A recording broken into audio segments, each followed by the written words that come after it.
Hello and welcome back to some more the Great Ace Attorney Adventures, where last time we played through the third investigation part of what I assume to be 4. Maybe there'll be 5 or 6 or 7 or who knows how many investigation parts, but this is our 4th investigation of the case, making it the longest set of investigations we've ever had in any previous Ace Attorney case, so that's something interesting. But now we're finally going to get a chance to examine the scene of the crime itself after resolving the dispute of who the code actually belonged to in the first chapter, having a bit of character development in the second chapter, and then dealing with the aftermath of the heinous crime in the third chapter. Now we're finally going to be able to actually get our hands in get hands on and investigate the crime scene at Windbag's pawnbroker. I know it says Windbags, but we're calling him Windbag for fun.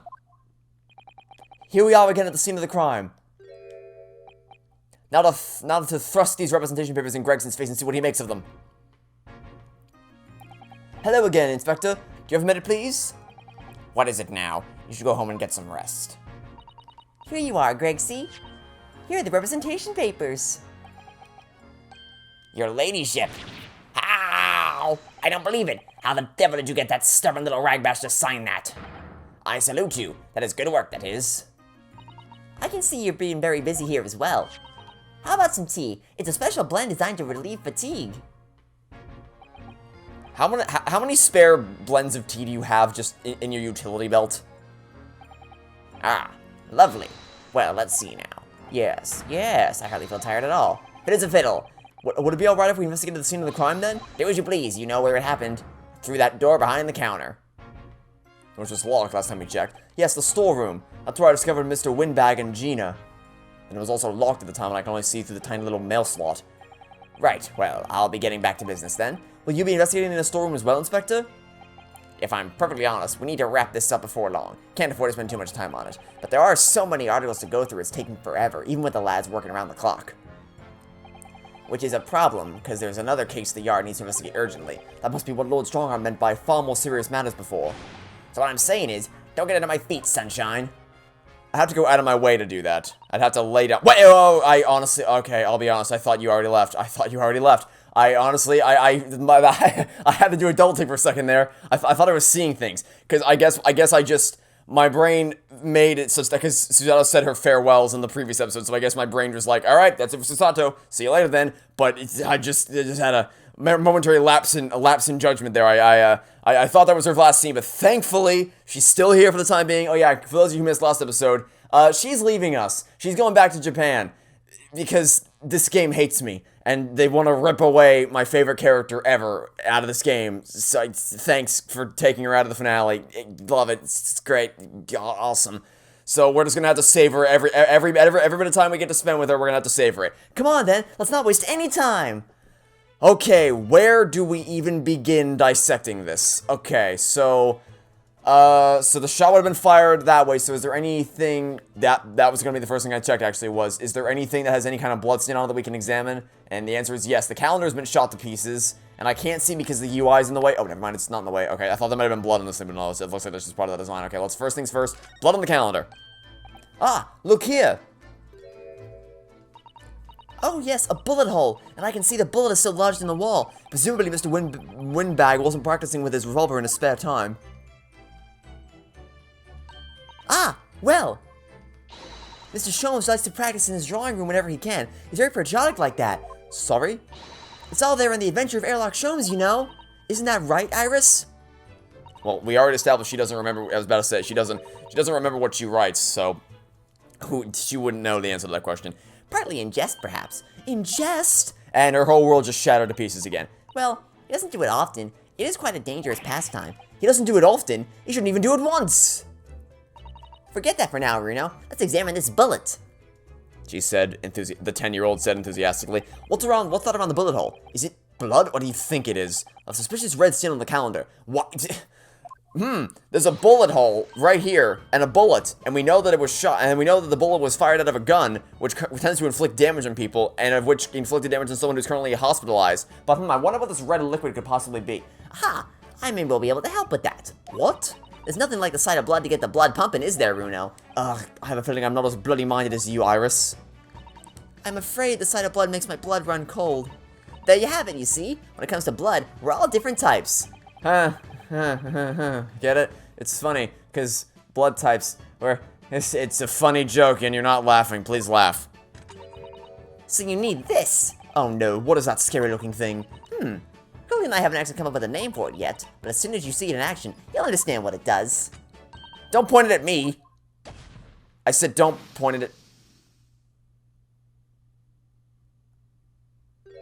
Okay, so you turned it from human blood to Shrek blood.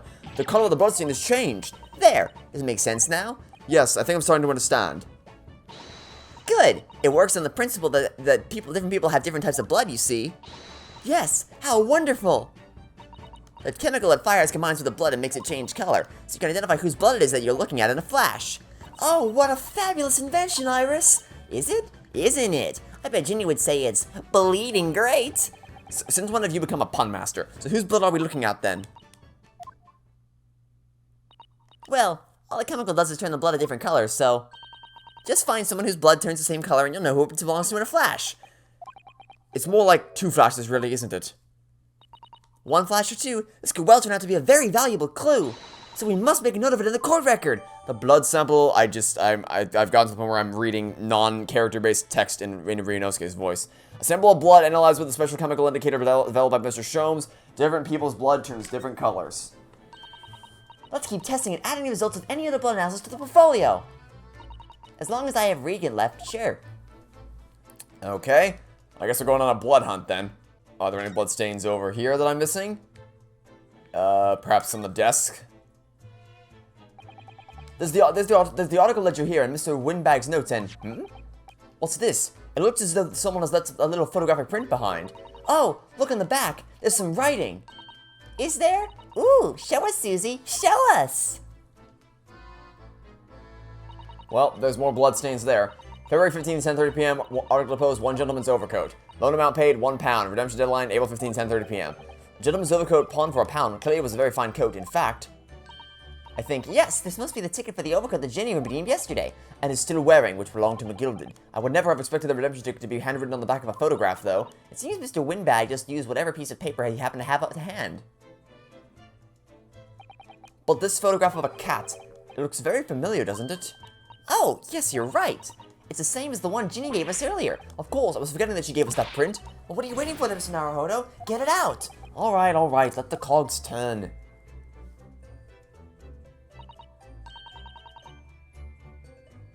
They go in the stereoscopic machine. That's the point. Because I think my eyes could just be playing tricks on me, but I'm pretty damn sure it's slightly off-centered. It is entirely possible that my eyes are just playing tricks on me, but I am pretty damn sure that the left picture is a slightly different rotation of the cat's positioning.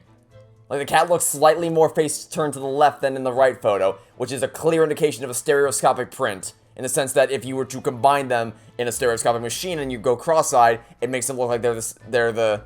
Again, maybe it's just my eyes playing tricks on me. I could be going insane right now. That is a possibility. But I don't know, man. They look slightly different. Ever so slightly. Hee, I've got it. These 2 photographs had to hide an amazing secret. A secret? What does she mean? You must tell us, Iris, at once. Do you really, really, really want to know? Yes, we need you to tell us all you know about this pair of photographs. That would be a request for you to tell us about the pair of photographs, please. No? Okay. Here we go. So, Iris, about these 2 photographic prints, the one we found here on Mr. Windbag's counter and the one Gina gave us before. What is this amazing secret that you mentioned that's hidden between these 2 identical prints? Actually, that's not quite right. Sorry? If you look carefully, the 2 prints aren't the same. Okay, so my eyes aren't playing tricks on me. Good to know. They're not? Have another look at them now.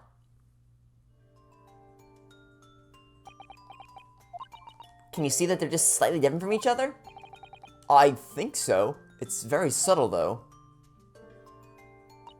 But what's the reason for the subtle difference between the 2 prints? Put them in the stereoscopic machine to find out. Ah, well, it's because they're a set, you see. No, I don't. I see. This pair of photographs is meant to be used in a stereoscope. Yep, that's what I said. A stereoscope? Why do I feel as though I've heard that word before recently? Oh, yes! That's what Mr. Sholmes showed us yesterday. You see? There it is, just over there. Ah, yes, of course. That magical machine that makes pictures look almost real enough to touch. Well, actually, it's quite possible to see the same depth in pictures even without one of those contraptions. What? Really? Do you know how a pair of flat photographic prints can appear to have any depth in the first place? No, I have no idea. Oh, wonderful! Then I'll be able to tell you. She's over the moon, bless her. Should we let her explain, though? We really need to carry on investigating the scene. I, for one, simply have to know. Okay. Here, let's go. Have you ever considered, Runo, how our eyes see depth in the world around us? Well, I just open them, and it works. But the reason it works is because we have two eyes. 2 eyes? Shocking. If you try closing just one eye at a time, I think you'll see straight away. What do you see with your left eye, and what you see with your right eye, are ever so slightly different. You get a different view in each eye. Yes, the position of objects seems to shift slightly. Exactly, and in your head, your brain uses that shift to estimate depth as it merges the two views into one. That's how we can sense depth in everything we see. Ah, my brain really is amazing, isn't it? It does so much without telling me. Yeah, and you want to know what organ of the body told you to say that? Your brain. So I think your brain's a little narcissistic. Ah, I think I see. So the pair of photographs consist of a left eye view and a right eye view. Is that right? Oh, well done, Susie. You're so quick. So if you can persuade your brain to merge the two pictures together in your head, you'll be able to see depth in these prints?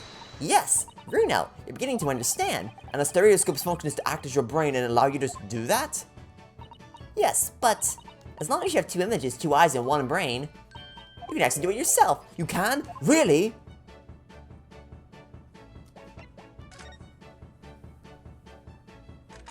Let's try it. Let's see if you can view this pair of prints without the help of a stereoscope. Oh yes, I'm dying to have a go. Sato-san really loves this kind of thing. You need to be able to cross your eyes. That's the main thing. Can you both do that? Cross my eyes? I think I can. Watch me and see if you can copy. Oh Jesus, this is weird. That's weird to watch. Make your eyes do this. Oh, don't make me watch this again. Are you ready, Mr. Naruhodo? That's what's really weird. This is really creepy to look at. Wonderful. Now it's your turn, Runo. The trick is to concentrate on looking at the bridge of your nose with both eyes at the same time. Why is that an easy task when two people are staring at you cross-eyed? All right, that's enough practice. Now let's try looking at the prints. That was very creepy to look at. Start by staring at one print and slowly crossing your eyes. You should see two overlapping images like this. You try now, Runo. I'm just going to have to give it a try, I suppose. Did the print split into two images for you? Now the next step is to put the pair of prints side by side like this, and then try crossing your eyes again. The prints should slowly merge together until...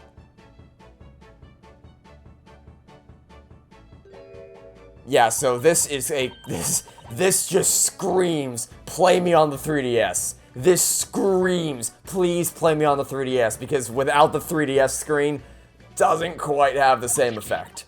Oh yes! Mr. Naruhodo, it works! I can see it in the middle now! It looks so real! Oh, I can look at it all day! Your father's sick, by the way. I wouldn't advise that. Your eyes might start to hurt. Your turn, Runo. Pretend you're looking through the two pictures and slowly cross your eyes. Keep adjusting the position of your eyes until the two images overlap exactly in the middle. Like this, is it?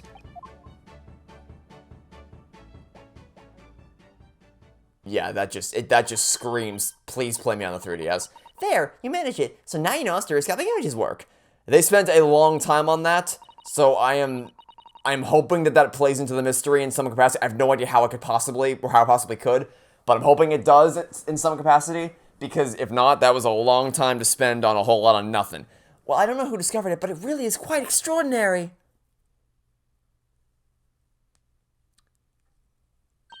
So what do you think of these stereoscopic prints then, Bruno?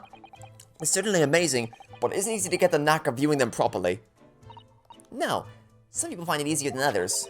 But that's why contraptions like this exist, for people who find it tricky. Oh, I recognize that. We saw one over there yesterday, didn't we?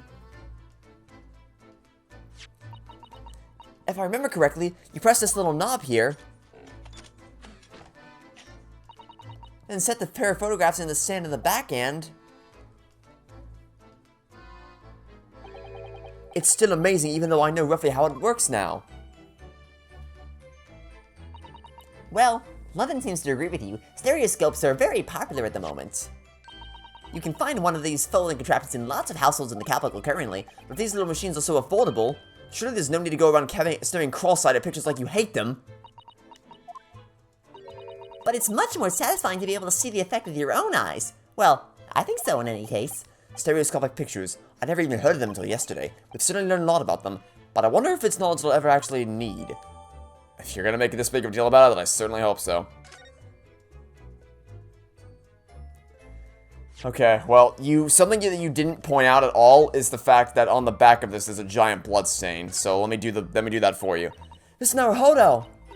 I don't know if you noticed, but there's something rather troubling here. I have noticed. The red smear, you mean? Yes, it looks like blood, doesn't it? I wondered if Susato-san picked up on that. Well, in that case, yes, we need Iris. We should show this to her before we forget. Fortunately, she's right here. So, you know, it works out pretty nicely for us. Alright, so do we just show this to her and then she'll do her little spray thing? There you go. Please enjoy. Oh, that looks like blood! I would say it's from a gloved finger. Almost certainly a glove made of leather. Well, don't worry, Runo. You can leave the rest to me.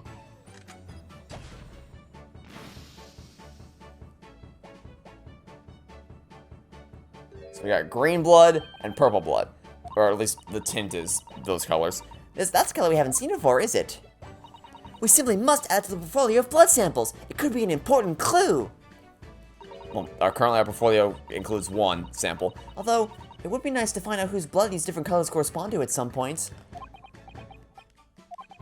Well, this particular stain of blood. Oh, you've had an idea, haven't you?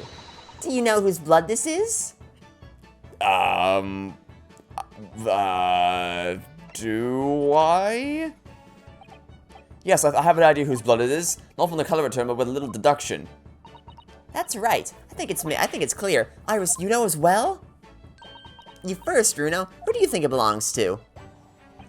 Alright, I believe this is the blood of... Oh, right. I guess it would make sense. I guess it would make sense for it to be his. Thrice-fired Mason. You don't sound very sure of yourself the way you trail off there. Well, it was 2 months ago now, that case, and of course I never met the victim, so I'm struggling to remember his name. He was definitely thrice-fired, though. The victim of the omnibus case? Yes, his name was indeed Mr. Thrice-Fired Mason. But that would mean that this blood stain was left on the ticket 2 months ago. Yes, I think it was. Gina brought this ticket here to Winbanks yesterday. I'm suggesting that the blood stain was already on it at that time, so it's a smear of blood from the time that Mr. Mason was killed 2 months ago. Something else is coming back to me now. Mr. McGilded was also wearing leather gloves that night.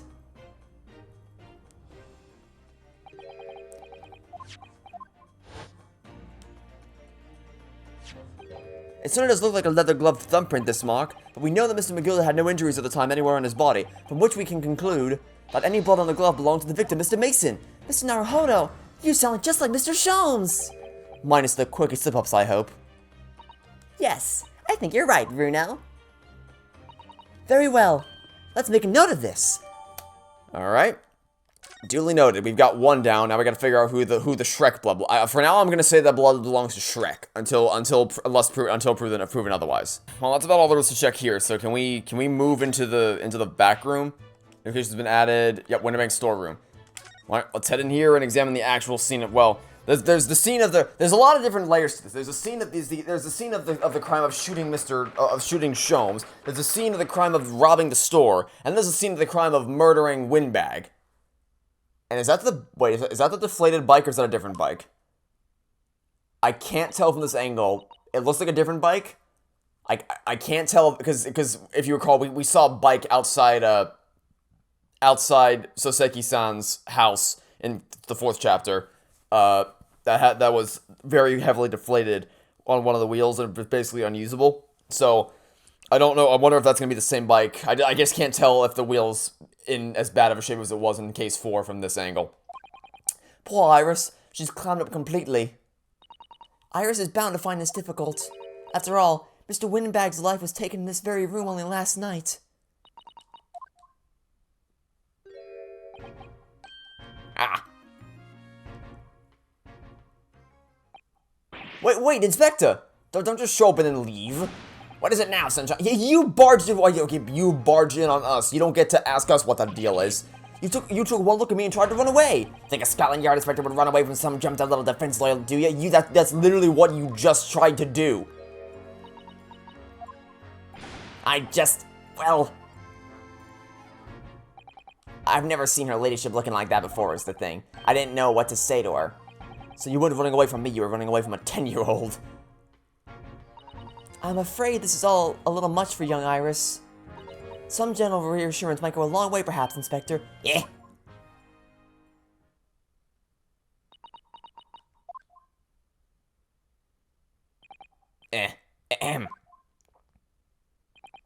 Don't trouble yourself unduly, your ladyship. I mean, at least you're not dead, are you? You really suck at this. The poor girl is traumatized because she's standing in the scene of a murder, staring at a chalk outline on the floor, when her friend is the prime suspect who is going to trial tomorrow, and you're in here dancing around like an idiot, being like, "Hey, at least you didn't die, right? Moron! How many times were you dropped on your head?" I think someone might be poisoning your fish and chips. They might be affecting your brain chemistry in some negative capacity. I don't think that went very well. Gee, you don't say? Why? Also, maybe stop flailing around like an asshole. Look, I'm in the middle of an investigation here, Sunshine. I should not to get on my feet. What do you mean? This man... Okay. And we have investigating to do ourselves. Yes. I'd like to hear more of what the socially inept inspector... He's more than just socially inept, my dude. Oh, Hurley. And an inquiry into how Mr. Shoma's operation is going. Alright. How's the other idiot doing? So, Inspector, what do you make of the crime scene here? Pshaw, you got eyes, haven't you? Use them. I thought your whole thing was supposed to be making a good impression on Iris so that she doesn't smear your name in her next book. Or something like that. Iris, could you lend me a hand? So, Gregsy, what do you make of the crime scene here? Oh, yes, your ladyship. Do allow me to humbly explain. This man. This guy's like Dr. Doofenshmirtz, where if you just put a platypus in front of him... Sorry, no, if you put Perry the Platypus in front of him, without the hat, he'll be like, a platypus? But if you put on the fedora, he'll be like, Perry the Platypus!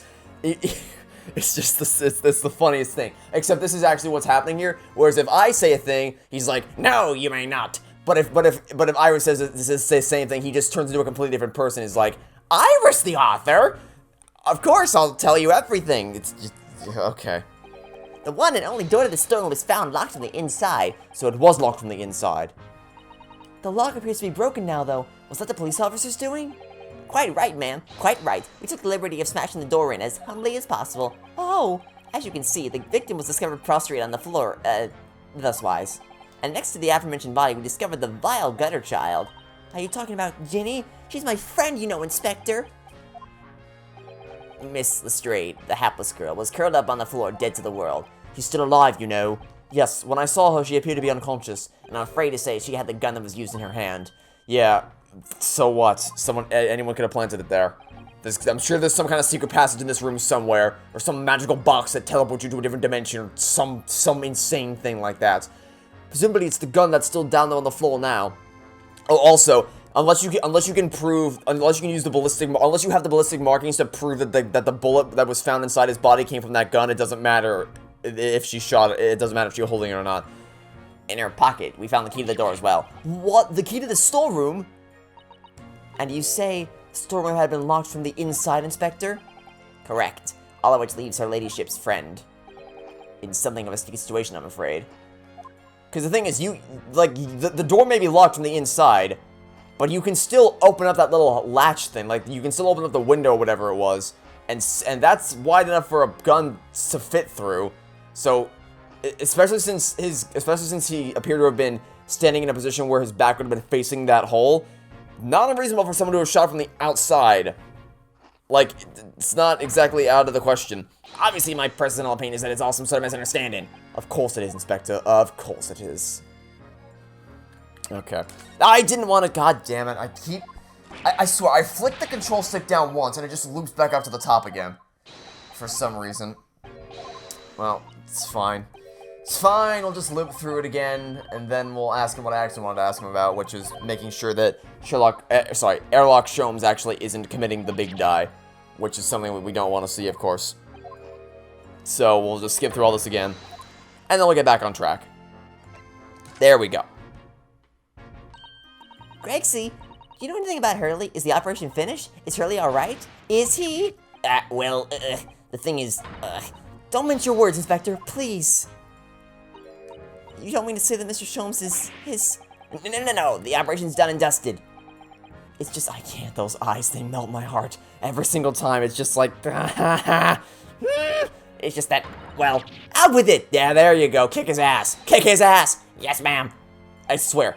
Can we see a Susato takedown from the third person, please, instead of constantly being the victim of brutal assault?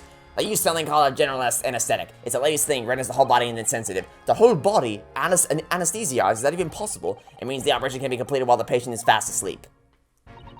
Goodness, in the Empire of Japan, we can just manage to provide laughing gas for a tooth extraction.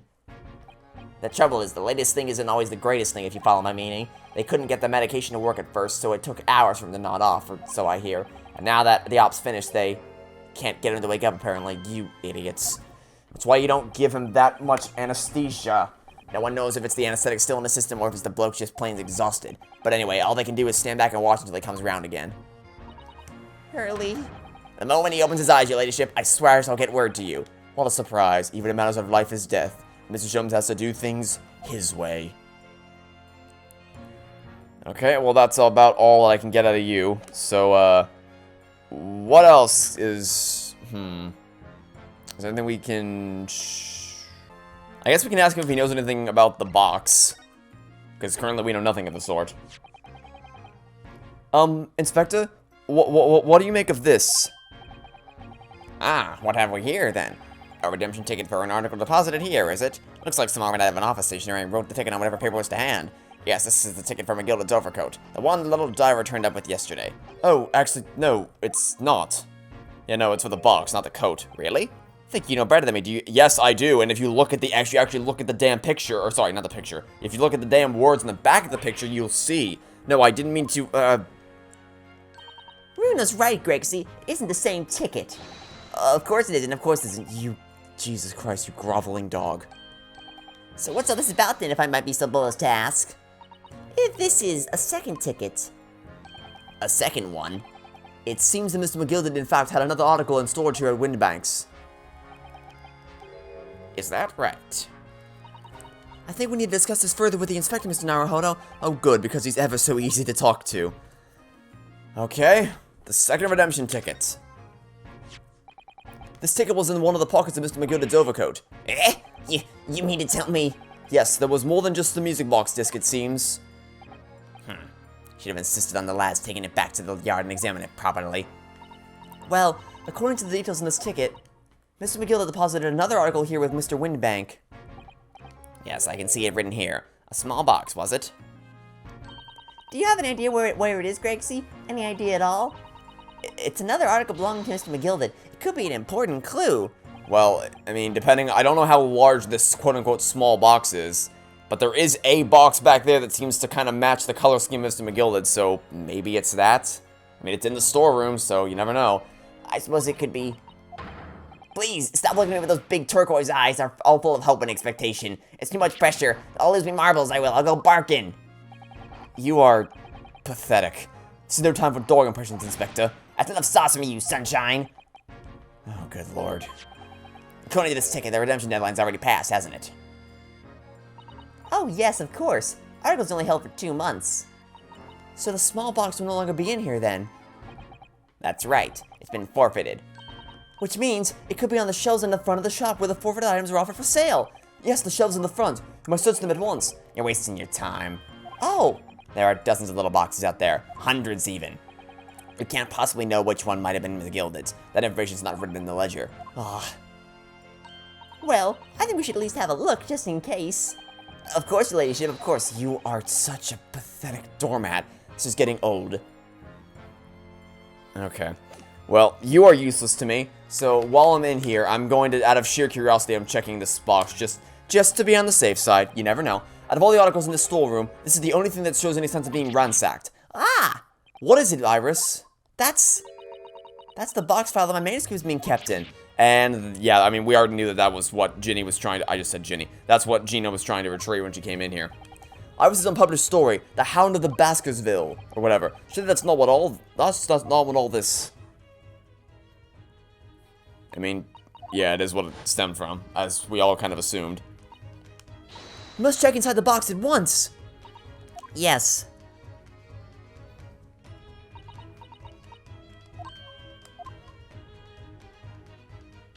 It was there! Iris' story was there! Really? It was? Well, that's good news, isn't it, Iris?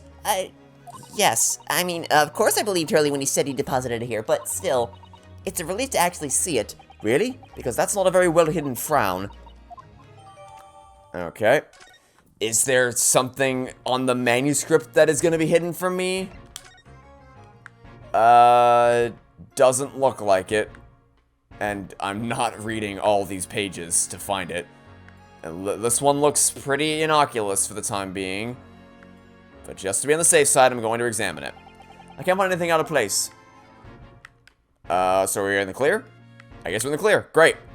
For once, I can examine a piece of... we have a piece of evidence that doesn't need to be overly examined. First time for everything, I suppose. I guess we should probably look at the main attraction here, which is the gun itself. This is a revolver, a real one. And quite possibly the murder weapon used to take Mr. Winbank's life.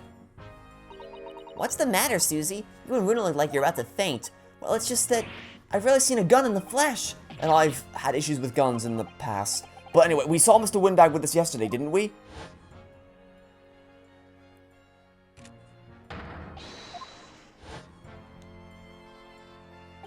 It must be the same gun. And last night, when I looked through the spy hole in the door to the storeroom here, that was the same gun I saw in Gina's hand. Mr. Winbank told us that he only ever had a single bullet loaded in his revolver, didn't he?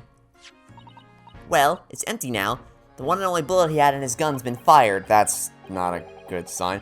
So we can be fairly certain that only a single shot was fired from this revolver. Okay, but if we can find the bullet in the room... Because, like, I still stand by my theory that someone could have... Because I doubt someone was hiding in here. Someone could have just shot through the spy hole. The police have marked the position of the body with a chalk line. Poor Mr. Winbank, he was a nice old man. Well, he was shot just once through the heart. That's not the correct voice. Most likely the fellow died instantly. He wouldn't have felt a thing. I don't know. I don't know what happened in my brain there. My brain just did not link up the correct voice to the correct dialogue there. This must be his blood then. Ah! I don't like to ask at such a wretched time, Iris, but I wonder if perhaps... Don't worry, Susie. I'm ready for action. With my glorified cotton candy blaster hairdryer. Blue blood. Oh no, it's a deviant from Detroit Become Human. So now we know the color the chemical turns when it reacts with Mr. Winbank's blood. And it doesn't match our analysis of the bloodstain we found in the main shop. No, but let's add the sample to the others we've already collected anyway. I'm sure we'll find. I mean, we can logically assume that it's gonna end up being Winbank's blood, but you never know. There might be a little twisty twist. Oh dear God!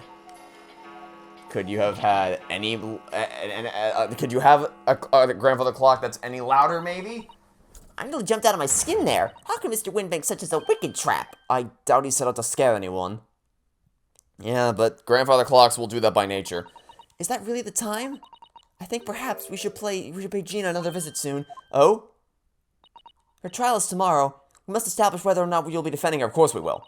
I think we should ask her one more time. She may have changed her mind. Well, I mean... Don't you remember, Bruno? You told her she says, she could rip up the representation papers if she didn't want you to be her lawyer. Yeah, but she has to get her hands on the papers first in order to rip them up, so we could just keep all of them. Really? Did I say that? Yes, you did.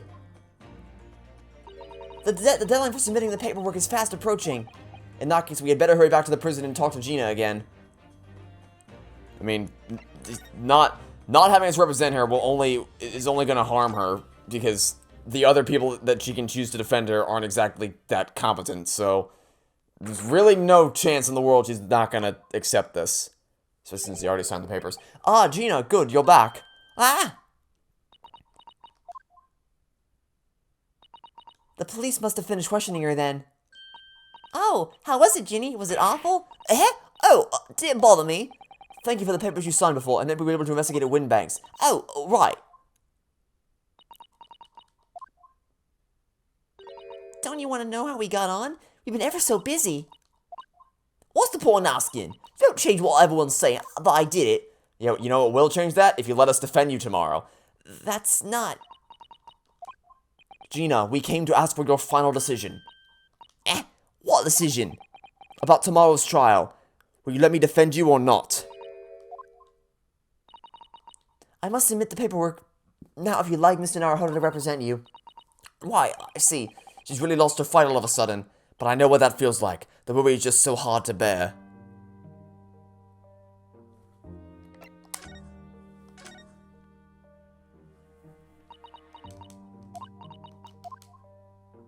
Oh, alright then. Blimey, give it a rest with them eyes, Iris. So come on then, fill us in. Who done it? Unfortunately, we don't know that yet. It's been, after all, 1 day. You don't say. We don't know yet, Gina. But Mr. Naruhodo and all of us know that you are innocent of this crime. And while we haven't yet managed to work out who the real culprit is, there are a number of interesting facts that we have managed to establish. Oh yeah? Like what? Well, for example, the reason for you being there in the first place. I think I know now why you broke into Windbanks that night, and it's the same reason everyone else deduced the moment we found out you were there. Just to get the manuscript. Oh, do we have to present it? Okay, I guess we have to present her the script. Or the manuscript, as it were. We found this in Mr. Windbank's storeroom. The manuscript of Iris's latest story. Ah! Oh, right. Well, that's good then. Curiously, the storeroom at Windbank showed no sign of being ransacked for items of value or the like, with one exception. The box file that housed this manuscript. It was you, wasn't it, Gina, who broke open the box containing the manuscript last night? Ah! You were determined to find out whether or not the Hound of Baskervilles was really there. That's the real reason you broke into the storeroom last night, isn't it? Ah! Why don't you tell us what happened, please?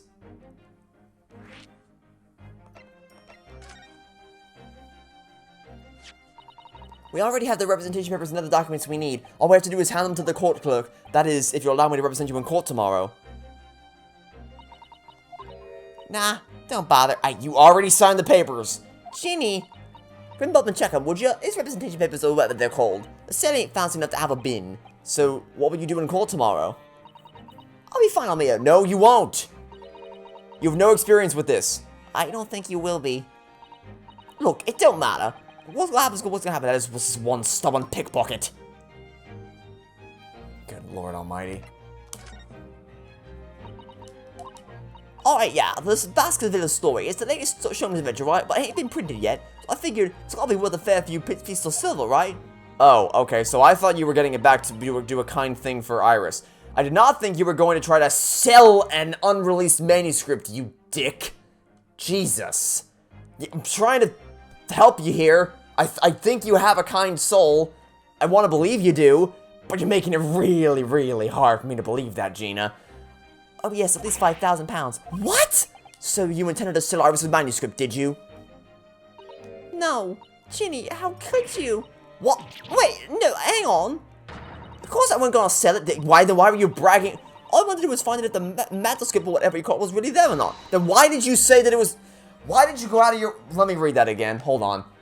I figured it's gotta be worth a fair few pieces of silver, right? Why would you go out of your way to bring that up if all you wanted to do was see that it was there? Gina, duh. But for Iris' sake, isn't that right? Ah! We knew why you'd done it from the start, Gina. Of course we did. But I knew you wouldn't do anything to me like that, Ginny. I just knew it. Well, When I saw the manuscript in the storeroom, it reminded me of what you said that night before.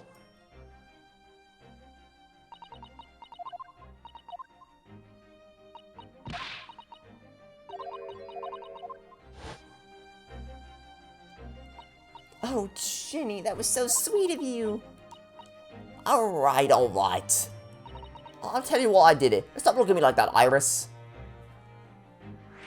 Reason for breaking in. It wouldn't be because of Iris. That's not why I did it. I just wanted to know the truth, that's all. You wanted to know if Mr. Sholmes was being honest? If he really deposited the manuscript to Windbanks? It's like I told you the night before. I never had a father. But Iris's lot ain't like mine. She's got her dad, only she can't see him. And I reckon that's gotta be harder. That's why she writes her stories. They're about her dad, really. That's what it sounds like to me, anyway. Last night, when I was listening to what you were saying. Stories about Daddy? I mean, in a literal sense, they are. You mean they're not the adventure of a great detective, so much as the adventures of a great detective and his trusty partner?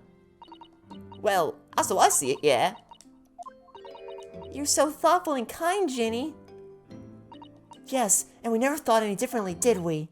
Look, give it a rest, will ya? I hate all this chummy nonsense. Yeah, I hate it. Don't trust no one, alright? That's how I work. Because if you don't trust no one can let you down. So leave me alone. Go on. That's not gonna happen. You can keep trying. I hadn't noticed until now, but it's unmistakable. Right there on both sleeves of that overcoat. Are some very suspicious reds. Those look brown to me. Those look like coffee stains, but okay. I think it might be worth presenting some of the other findings that Ari did Gina now. Okay, those, admittedly, those look like blood. I mean, I guess it could just be very, very dried up blood. But those look like coffee stains to me. I don't know about you, but okay. Where's our blood samples portfolio? Those stains on the sleeves of your new coat, Gina. They're blood, aren't they? What? Blood, Mr. Naruhodo? You don't appear to have any obvious wounds yourself, though. So could it be blood that splattered from Mr. Windbank when he was shot last night? Let's not beat around the bush here. This trusty friend of mine will get results much faster than anything else. Take it easy, Iris. Don't move, Ginny. I'm going to shoot.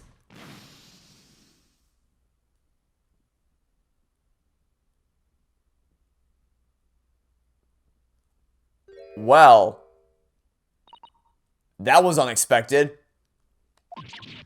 Oh my! What the? Forget the sleeves.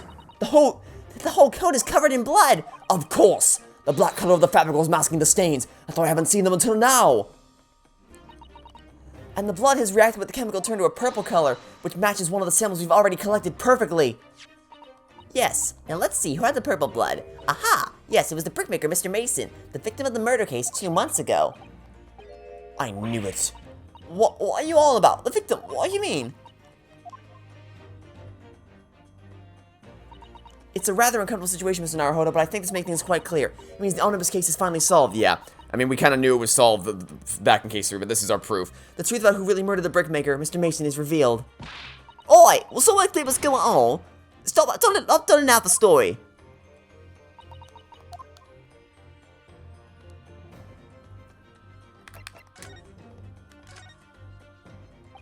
We can see now that the victim's blood is all over Mr. McGillicud's overcoat. But in the trial 2 months ago, the defendant said this in his testimony.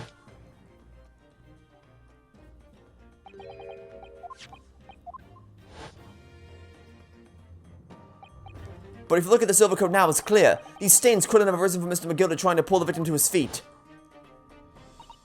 No, if that was what had really happened, the blood wouldn't have splashed all over the front of the coat.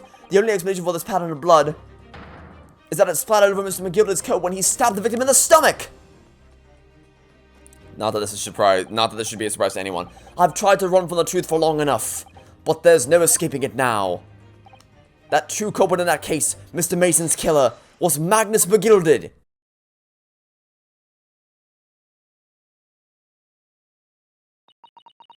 Mr. Naruhodo! That horrible case is solved at last, and I helped the man walk free from that trial. I used all that twisted testimony and all that sham evidence to prove his innocence. How could I let that happen? Runo, did you believe him, though? Did you believe Mr. McGillicud was innocent? I believed, or rather, I think I was trying to believe. I wanted to. Because believing in those you represent in court is a defense lawyer's greatest weapon. A weapon?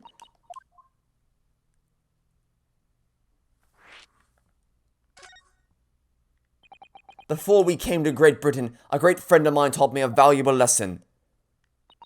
You mean Kazuma-sama? Listen, Ryunosuke, we lawyers are only human. We can't know for sure what is a truth and what is a lie, which is why we must resort to our primary weapon. An unwavering belief in our clients, that's all we really have. Unwavering belief? Only when we truly believe what our clients tell us can we fight with everything we have for their cause. In any battle, there can be no victory without faith. So I believe you, unwaveringly. Hehe. What's funny, Gina? Sounds like in this Empire Japan you come from, everyone must be soft. Or people care about each other. Oh, come on, look at this mess it's got you into believing in that bog trotter. Yes, I inadvertently helped a murderer walk free. I don't know that he walked free, but okay. Well, at least you've learned your lesson now, eh? Believing in people's never worth it. Someone's always stabs you in the back in the end. As soon as you let your guard down, you've had it. Take a leaf out of my book. Believe no one, get helped by no one. Sounds like a lonely life. Gina, may I ask you something? What? I'd just like to make absolutely sure. What would you like us to do with these representation papers for tomorrow's trial? Oh, how many times do I have to say it? Rip them up and chuck them away. Are you really sure that's what you want? I bet that's what you want and all now. I'm a believer lawyer over there. Don't forget it was me in that trial 2 months ago. I led everyone up the garden path, didn't I? And you're telling me that you can believe me after that? Not bloody likely. Yeah, well, guess what? You may have done that in the past, but that's irrelevant to the current matter, because the current matter is an issue of whether you kill Mr. Windbag, which you absolutely did not. So doing a dumb thing in the past, which you were essentially had a gun to your head and had no choice in the matter whatsoever, does not mean that I'm not going to defend you when you're accused of a crime that you didn't commit. That's not how this works. Well, Mr. Naruhodo, A lawyer's primary weapon is an unwavering belief in his clients. Ultimately, it comes down to whether or not I can trust Gina after everything that's happened. I trust her. Gina, let me say it again. Please allow me to represent you in tomorrow's trial. Not at all. You've not once admitted to committing the crime, have you?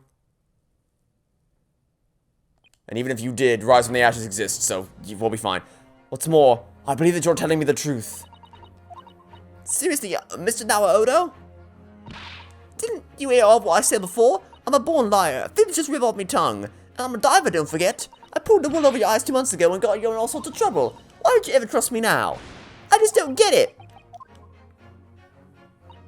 Gina, I do understand why you choose not to put your trust in others. But I assure you, there is more to this life than you yet realize. What do you mean? The world we live in is full of people that you would do very well to trust. People who won't ever let you down. It's true that I'm just a student of law, and I'm certainly lacking in courtroom experience, but I can promise you this. Whatever happens, and until my very last breath, I am completely on your side.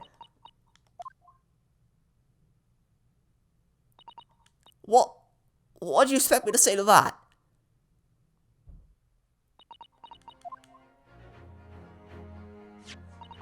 Then it's decided. I will take these papers now and carry out the necessary preparations for tomorrow's trial. It would be a shame to throw them away now after it's been penned with your name so beautifully. Do what you like. You're Eastern Lotta. I don't know where you are. I don't get you. She'll come around by the end. She'll come around by the end. Gina's taken herself off to the back of her cell. She'd never admit it, but I hope she's feeling relieved. That turned out alright in the end, I think.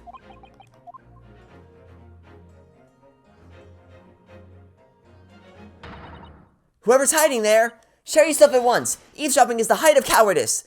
Miss Usato? Somebody is there in the shadows. I can sense it. Somebody who wasn't there before. What?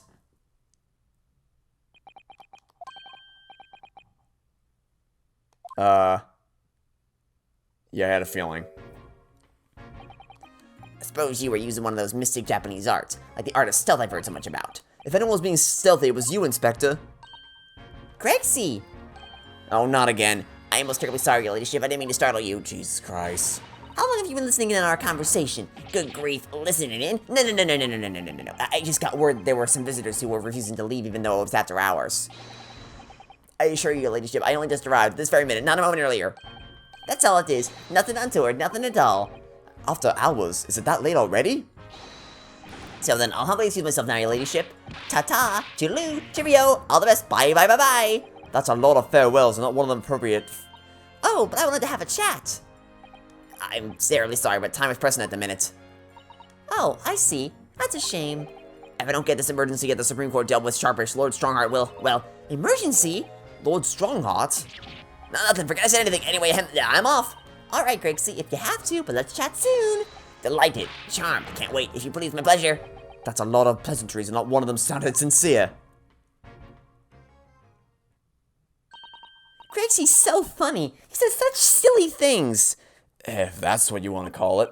It's certainly entertaining to see an inspector of the police falling to attend. Is that entertaining? I don't know if entertaining is the word I would use. In fact, I would not use. No. I wouldn't even. No. Just no. But anyway, I wonder what this emergency is at the Supreme Court. I must attend to the court clerk's office now before it closes. Yes, of course. Thank you, Mr. Sato. Is this where we say goodbye? Kindly escort Iris home now, Mr. Naruhodo. I shall meet you there later. Okay, so it's not goodbye. And so our investigation came to an end. Sato-san went to file the necessary papers for my defense of Gina the following day. And then it hit me. I could no longer suppress the wretched feeling that had been gnawing away at my insides. Tomorrow, Sato-san will be leaving Britain, making her way back to Japan. Don't remind me. Naruhodo-san, it's been a very trying day, hasn't it? I do hope you're not too exhausted. What about you, Sato-san? Today's been even more trying for you, I'm sure. Mr. Sholmes was shot before our eyes, Gina was arrested, all on the back of the news that her father has fallen ill and she must return to Japan at once. Or at least whatever counts as at once in the Victorian era. I hope your father recovers soon. Thank you for your kind words. I wonder why it is that so many thoughts rage in my head like a storm, and yet I seem unable to find the words to express any of them. I know exactly what you mean. Anyway, I have one final task complete as your judicial assistant. Once that is done, I shall make preparations for my departure tomorrow. One final task? And what might that be? It's just 2 months since we arrived in London, but we've managed to establish this office. It was finally feeling as though we were settling in. I'd be lying if I said I felt no regret. I'm so sorry, Susato-san. It's just so sudden. I really don't know what to think. I have no time to gather my thoughts. I know we've only been here a short time, but in my limited experience of the courtroom, I felt I've learned something. And what would that be? It seems to me there are many facets to people's personalities. Facets? And like a jewel, the light plays off them in complex patterns, illuminating their actions and their motives. But we only see I think that's a typo. But we only see a small number of the total facets, and what is illuminated is only a part of the whole story. What lies in the shadows? What do those facets we cannot see look like? Perhaps there are more parts we'll never lay eyes on, for as long as we live. That's so true. Sometimes I feel as though I'm blind to so much, but I keep hoping that one day it will all become clear. That all the facets will be illuminated, and I'll finally understand how everything fits together. Naruhodo-san, I suppose what matters is that we keep our eyes open and keep moving forward, even if the way sometimes seems dark. It's amazing to think it's been just 2 months. You've grown so much. Sorry? What? Oh, no. It was nothing. Unimportant. Uh-huh. Do you know what time you'll leave London in the morning? Yes. I picked up my ticket earlier. I shall be leaving here at 4 a.m.? Well, I'll escort you to the station. Absolutely not. Yeah, that doesn't sound like... I understand the instinct to want to escort your friend to the station. I get that, I really do. But you have trial 6 hours after that. You need all the sleep you can get to prove Gina's innocence. So, pragmatics takes precedence over emotions here, buddy. I'm sure you realize why I couldn't possibly let you do that. You have a very important day ahead of you tomorrow. Gina's trial. Yes, I know, but every word you utter will have the potential to determine Gina's fate. You must get as much rest as possible. even though, like me, I'm sure you will find it hard to sleep. But please, for me, do try. You got it. Not that I have any control over the sleeping habits of my character, but you know. You mentioned one final task a moment ago. What did you mean? Oh my! I nearly forgot. Please, I want you to have this. What is that? Some huge bundle of documents. It's my notes from the case 2 months ago. The murder that was committed on the omnibus. The McGilded case. It seems to me that this case of Mr. Windibank's murder, of which Gina is accused, is very much tied up with that omnibus case, in ways that are not yet completely apparent. So I took the liberty of consolidating my writings about this case for you. What with everything else she's had to think about, Sada-san still managed to do this, and all neatly laid out for me in her beautiful handwriting. It was my pleasure. I can only hope that it will bolster your case tomorrow for Gina. Thank you so much, Usato-san. I will do my best to use it wisely. You really are the best judicial assistant in the world. Well, that's extremely flattering. But I'm sorry to say, I've been a complete failure. Don't even entertain the idea of that sentiment. Sorry, I didn't quite catch what you said there. oh, ignore me. I was just mumbling to myself. I don't think I didn't hear that. What do you mean by that? We would be dead. We would be dead without you. No chance in hell you were a complete failure. Well, it's getting rather late. I think you should go to bed now, Naruhodo-san. I must finish packing up my things in my room. Sada-san, I wish you the very best of luck tomorrow. Good night. Wait! There's something I need to say. Hi. No, dude! Why? Why? Every goddamn time! What was that? A secret technique of mine. The Susanoo shutdown. Why? You didn't need to... Literally our farewell scene, and you still find a way to pin me to the damn ground. Why you... We're saying goodbye, it's a heartfelt moment, but nah, gotta flip you on your head. Because... What is a farewell with a little bit of pain mixed in there? Great. Shut down.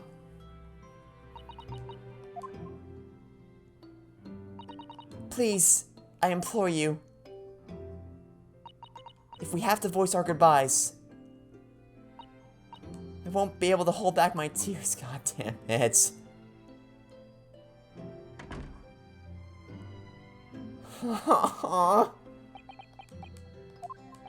Sato-san.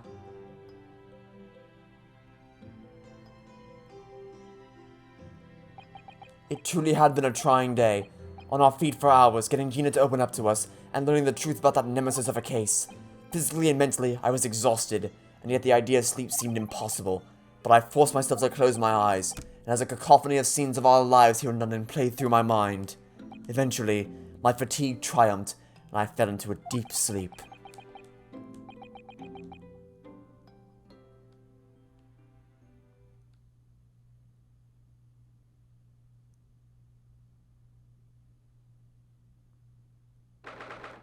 April 17th, a small hour, St. Siner's Hospital, Ward 3.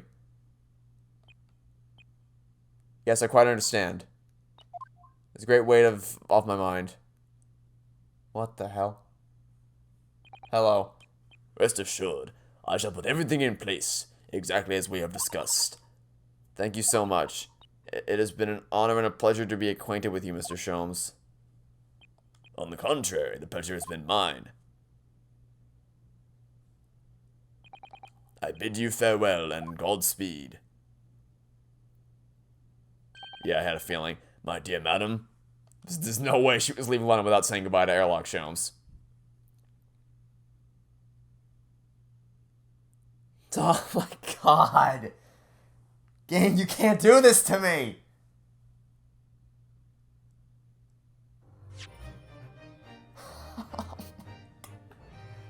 My heart. There's a big honking hole in my heart. Jesus, man. What do we even do now? Half of our team is gone. And like 90% of our brains are gone too. Man, this goddamn game. They're pulling on the, it's not even the end of the case and they're already pulling on the heartstrings. But that, okay, so if I can get past my emotions for a second here. What a weird choice.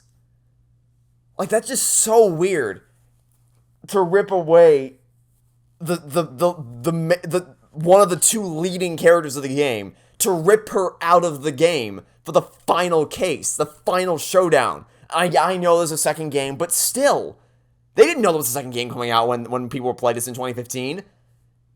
It's really weird, man. But nonetheless, that scene where they say goodbye, just, oh my god. Shu Takumi can do no wrong. He knows how to write everything. Whether it be a logical mystery or a heartfelt, heart-wrenching, emotional farewell scene. God damn it. This game. Okay, I gotta compose myself because we're gonna jump straight into the trial tomorrow.